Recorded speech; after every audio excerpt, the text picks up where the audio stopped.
Hello everyone, good evening সবাইকে।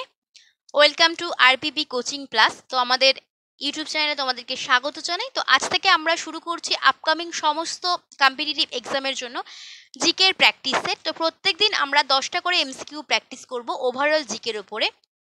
তো obviously ভিডিওগুলো খুব বেশি বড় হবে না, প্রত্যেকে কিন্তু স্কিপ না করে শেষ পর্যন্ত ভিডিওগুলো দেখবে। আশা করছি তোমাদের আপকামিং প্রত্যেকটা এক্সামের জন্য খুব গুরুত্বপূর্ণ হতে চলেছে প্রত্যেকটা সেট।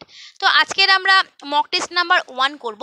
আর একটা কথা বলে রাখছি, অবশ্যই তোমরা কমেন্ট সেকশনে সবাই কমেন্ট করে জানাবে যে 10টার মধ্যে কতগুলো করে স্কোর করতে পারছো। তো আমরা ডেলি অল্প অল্প করে যদি প্র্যাকটিস করি তাহলে কিন্তু একটা টাইম পরে গিয়ে অনেকটা জিকে কোশ্চেনের কালেকশন আমাদের কাছে হয়ে যাবে।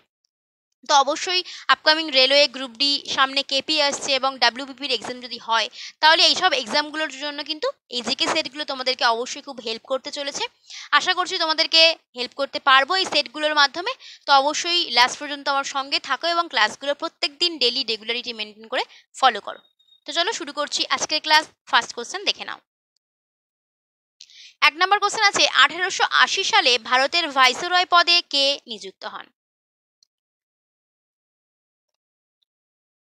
তো 1 নম্বর প্রশ্নের সঠিক উত্তর হয়ে যাবে অপশন ডি, লর্ড রিপন। তো লর্ড রিপন কিন্তু 1880 সালে ভারতের ভাইসরয় পদে নিযুক্ত হয়েছিলেন। আর বলে রাখি, আমাদের ফার্স্ট ভাইসরয় ছিলেন লর্ড ক্যানিং। মানে ভাইসরয় পদ যখন সৃষ্টি হয়েছিল তখন ফার্স্ট ভাইসরয় হয়েছিলেন লর্ড ক্যানিং। ওকে, চলো নেক্সট। তো এবারে লর্ড রিপন সম্পর্কে আমরা কিছু তথ্য দেখব। বলা হচ্ছে লর্ড রিপন 1880 থেকে 84 সাল পর্যন্ত ভারতের ভাইসরয় পদে ছিলেন। আর তিনি ছিলেন উদার মতাবলম্বী এবং ভারতে শাসন প্রক্রিয়ায় ভারতীয়দের সক্রিয় অংশগ্রহণের ব্যাপারে পক্ষপাতী। মানে কি বলছে, যে ভারতবর্ষের যে শাসন প্রক্রিয়া আছে সেখানে ভারতীয়রা অংশগ্রহণ করবে, সক্রিয়ভাবে অংশগ্রহণ করবে, এই ব্যাপারটাকে তিনি সাপোর্ট করতেন। এবং তিনি উদার ব্যক্তি ছিলেন, মানে তার মতামতটা, তার আইডিওলজিটা অ্যাকচুয়ালি উদার ছিল। তার শাসনকালে স্থানীয় স্বায়ত্তশাসনের দায়িত্ব সম্পূর্ণভাবে ভারতীয়দের উপর ন্যস্ত হয়েছিল। সে কি করেছিল, তার শাসনকালে স্থানীয় যে স্বায়ত্ত শাসনের দায়িত্বটা সেটা পুরোপুরি ভারতীয়দের হাতে ছেড়ে দিয়েছিল। লর্ড লিটন যে দেশীয় সংবাদপত্রগুলির স্বাধীনতা ক্ষুণ্ণ করেছিল, এর আগে যে লর্ড লিটন দেশীয় সংবাদপত্রের যে স্বাধীনতাগুলোকে ক্ষুণ্ণ করেছিল তা লর্ড রিপন আবার তুলে দিয়েছিল, মানে সেই স্বাধীনতাগুলোকে আবার ফেরত দিয়েছিল। প্রাথমিক এবং উচ্চশিক্ষা বিস্তারের সংস্কারের ক্ষেত্রে তিনি হান্টার কমিশন গঠন করেছিলেন এবং তার সুপারিশ অনুযায়ী শিক্ষা ব্যবস্থা ঠিক সেই মতো করে ঢেলে সাজানো হয়েছিল। তাহলে হান্টার কমিশন কার সময় গঠিত হয়েছিল? লর্ড রিপনের সময়। শেষে ইলবার্ট বিল বিতর্ক নিয়ে শ্বেতাঙ্গদের মধ্যে একটা প্রবল আন্দোলন শুরু হয় এবং তিনি ক্ষুব্ধ হয়ে তার কার্যকাল শেষ হওয়ার আগেই কিন্তু তিনি ভারত ছেড়ে চলে গিয়েছিলেন। ওকে, চলো নেক্সট কোশ্চেনে যাই। কোয়েশ্চেন নাম্বার 2, গুয়ান্টানা, গরুর স্নান, বিরল এবং নবান্ন এইসব চিত্রশিল্পগুলোর স্রষ্টাকে, এগুলো বিখ্যাত বিখ্যাত সব চিত্রশিল্প। তো এই চিত্রশিল্পগুলোর স্রষ্টাকে? 2 নম্বর প্রশ্নের সঠিক উত্তর হয়ে যাবে অপশন এ, কামরুল হাসান। তো কামরুল হাসান কিন্তু এই চিত্রশিল্পগুলোর স্রষ্টা। বলা হচ্ছে কামরুল হাসান প্রখ্যাত বাংলাদেশি একজন চিত্রশিল্পী। তাহলে কোথাকার চিত্রশিল্পী? তিনি বাংলাদেশের।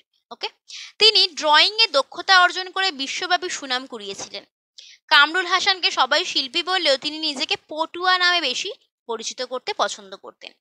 স্বাধীনতা যুদ্ধকালীন সময়ে জেনারেল ইয়াহিয়ার মুখের ছবি দিয়ে আঁকা এই জানোয়ারদের হত্যা করতে হবে, এই পোস্টারটা খুব বিখ্যাত হয়েছিল। মানে তিনি স্বাধীনতা যুদ্ধ চলাকালীন একটা পোস্টার নির্মাণ করেছিলেন যেখানে জেনারেল ইয়াহিয়ার মুখের ছবি দিয়ে আঁকা ছিল এবং পোস্টারটার নাম ছিল এই জানোয়ারদের হত্যা করতে হবে। এটা খুব বিখ্যাত হয়েছিল তার মানে যে চিত্রশিল্পগুলোর মধ্যে।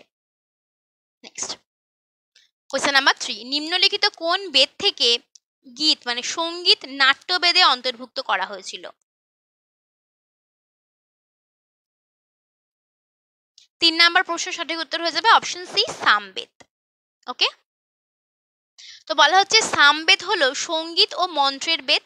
মানে সঙ্গীত এবং মন্ত্র অ্যাকচুয়ালি সামবেদে পাওয়া যায়। সামবেদ হিন্দু ধর্মের সর্বপ্রধান ধর্মগ্রন্থ, বেদের দ্বিতীয় ভাগ। তাহলে দ্বিতীয় ভাগ, বেদের দ্বিতীয় ভাগ কি? সামবেদ। 4টে ভাগ আছে না, ঋক, সাম, যজু, অথর্ব। এটি বৈদিক সংস্কৃতি ভাষায় রচিত, মানে বৈদিক যুগের সংস্কৃত ভাষা, সেই সংস্কৃত ভাষায় রচিত। সামবেদে 1875টি মন্ত্র মানে শ্লোক রয়েছে অ্যাকচুয়ালি। তো ঋগ্বেদ হচ্ছে ওয়ার্ডস মানে পাঠ্য বিষয়ে আছে, যজুর্বেদে অভিনয় মানে গেস্টার সম্বন্ধে আছে, সামবেদে মিউজিক আছে, আর অথর্ববেদে ইমোশন নিয়ে আলোচনা করা আছে। ওকে, চলো নেক্সট কোয়েশ্চেন নাম্বার 4। সরস্বতী সম্মান সাহিত্য পুরস্কারটি কতগুলি ভাষার সাহিত্যকর্মের জন্য দেওয়া হয়? যে সরস্বতী সম্মান দেওয়া হয় সেটা কতগুলো ভাষায় সাহিত্যকর্মের জন্য দেওয়া হয়? 4 কারেক্ট অ্যান্সার হবে অপশন ডি, 22টা ভাষায়।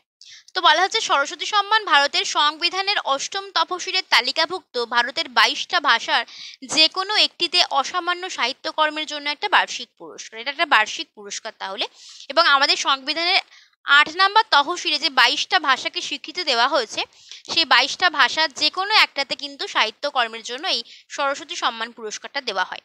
2018 সালের সরস্বতী সম্মান পুরস্কার পেয়েছিলেন কে সিভা রেড্ডি। তো এখানে পুরানো সালটা আমি কেন রেখেছি, কারণ এখন না পুরানো দিনের কারেন্ট অ্যাফেয়ার্সগুলো খুব দিচ্ছে, তো তোমরা রিসেন্টটা একটু দেখে নিও, এখানে পুরানোটা আমি রেখেছি। চলো নেক্সট কোয়েশ্চেন নাম্বার 5। নিম্নলিখিতগুলির মধ্যে কে টুইটারের প্রতিষ্ঠাতা নন?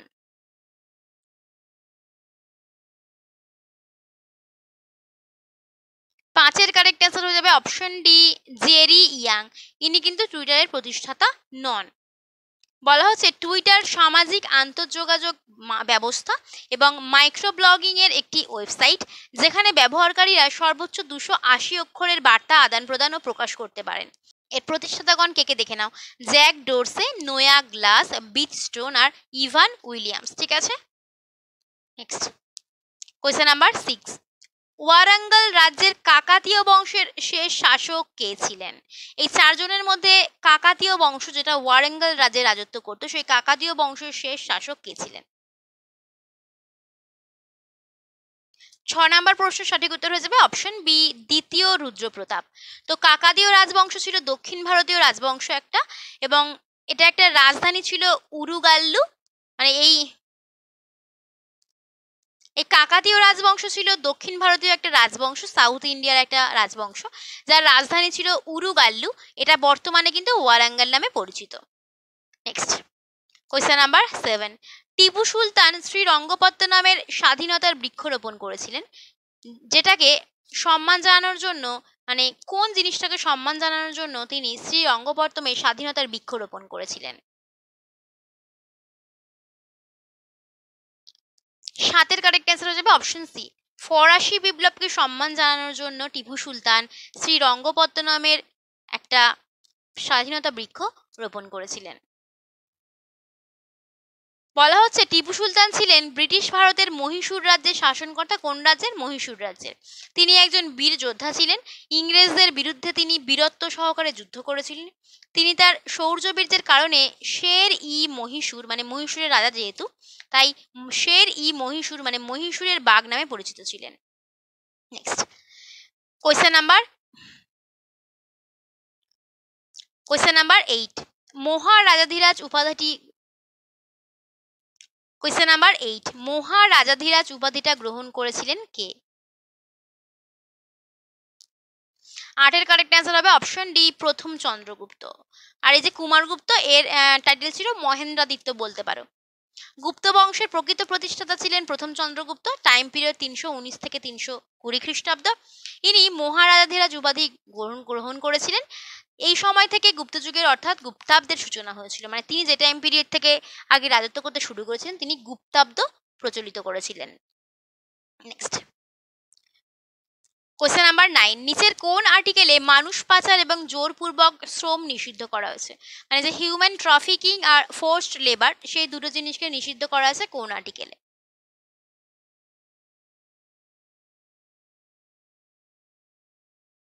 কোয়েশ্চেন নাম্বার 9 এর কারেক্ট অ্যান্সার হয়ে যাবে অপশন এ, আর্টিকেল 23।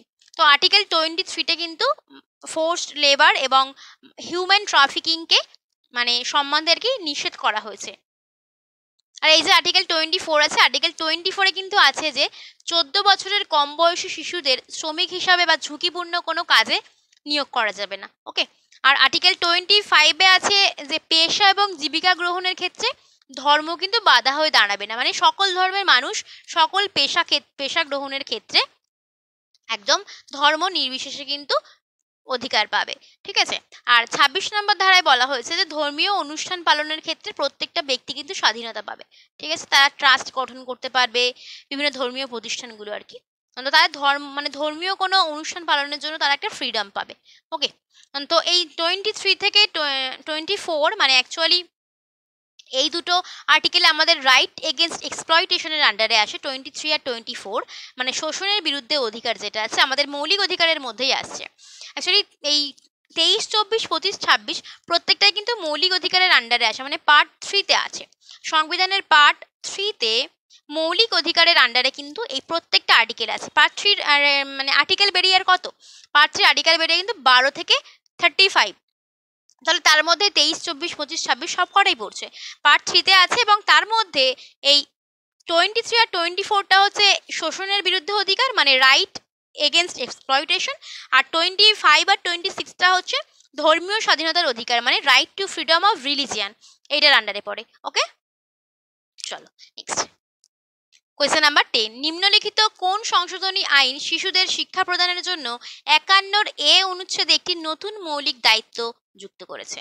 বলে ফেলো কোন সংশোধনী আইনের মাধ্যমে 51 এ আর্টিকেলে একটা নতুন মৌলিক দায়িত্বকে যুক্ত করা হয়েছে। আমাদের ফার্স্ট কিন্তু 10টা মৌলিক দায়িত্ব ছিল, নেক্সট আরেকটা যুক্ত হয়েছে যেটা কিনা আমাদের 11 নাম্বার মৌলিক দায়িত্ব হয়েছে। তো সেইটা কোন সংবিধান সংশোধন আইনে যুক্ত হয়েছে সেটা জিজ্ঞেস করা হয়েছে।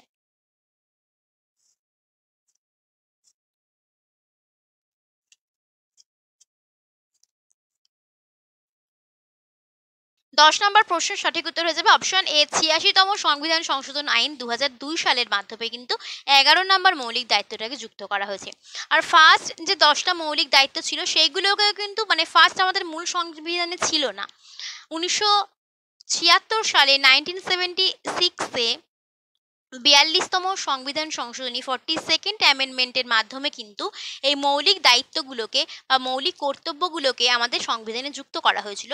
এবং তারপরে 11 নম্বর মৌলিক দায়িত্বটা যুক্ত করা হয়েছিল 2002 সালে, মানে 86তম সংবিধান সংশোধনীর মাধ্যমে, যেটা কিনা হচ্ছে আমাদের 6 থেকে 14 বছরের শিশুদের প্রাথমিক শিক্ষার সুযোগ দেওয়া, তাদের মাতা পিতাদের মৌলিক কর্তব্য এটা।